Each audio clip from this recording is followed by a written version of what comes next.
தமிழ் திரையுலகில் முன்னணி நடிகராக வலம் வந்தவர் நடிகர் விஜயகாந்த். ரசிகர்கள் இவரை கேப்டன் என்று அழைத்து வந்தனர். நடிகர் விஜயகாந்த் நடிப்பது மட்டுமல்லாமல் அரசியலிலும் ஈடுபட்டு வந்தார். உதவி செய்யும் மனம் படைத்த நடிகர் விஜயகாந்த் தன்னால் நஷ்டமடைந்த தயாரிப்பாளர்களுக்கு பண உதவி, ஏழைகளுக்கு தன்னால் முடிந்த உதவிகள் போன்றவற்றை செய்துள்ளார். அது மட்டுமில்லாமல் படப்பிடிப்பு தளத்தில் தான் சாப்பிடும் சாப்பாடைத்தான் அனைவரும் சாப்பிட வேண்டும் என்று, அனைவருக்கும் பாரபட்சமின்றி ஒரே வகையான உணவை கொடுத்தார்.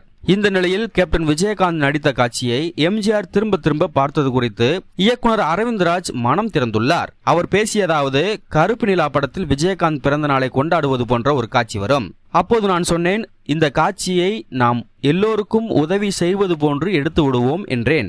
அதற்கு கேப்டன், உதவி செய்வது போன்று எடுக்க வேண்டாம், உண்மையிலேயே உதவி செய்வோம் என்றார். அதன் பிறகு சைக்கிள், கண்ணாடி போன்றவற்றை வாங்கி கொண்டு எம்ஜிஆர் அறக்கட்டளையில் இந்த பாடலை எடுத்தோம். விஜயகாந்த் வந்ததை அறிந்த ஜானகி அம்மா மரியாதை நிமித்தமாக அவரை பார்ப்பதற்காக வந்தார். அதன் பிறகு கேப்டன் எங்களை எல்லாம் அறிமுகப்படுத்தினார். அதன் பிறகு ஜானகி அம்மா என்ன சொன்னாங்க அப்படின்னா, தம்பி, நீங்க ஒரு படத்துல வண்டி ஓட்டிட்டு பாட்டு பாடிக்கிட்டே வருவீங்க, உங்க பின்னாடி வண்டி எல்லாம் வரும், அந்த கேசட்டை தான் எம்ஜிஆர் திரும்ப திரும்ப போட்டு பார்ப்பார். இதை பார்த்துவிட்டு எம்ஜிஆர் சொல்வார், இந்த தம்பி என்ன மாதிரியே உடம்ப வச்சிருக்கிறாரு, என்ன மாதிரியே சண்டை போடுறார் அப்படின்னு அடிக்கடி சொல்லுவாரு.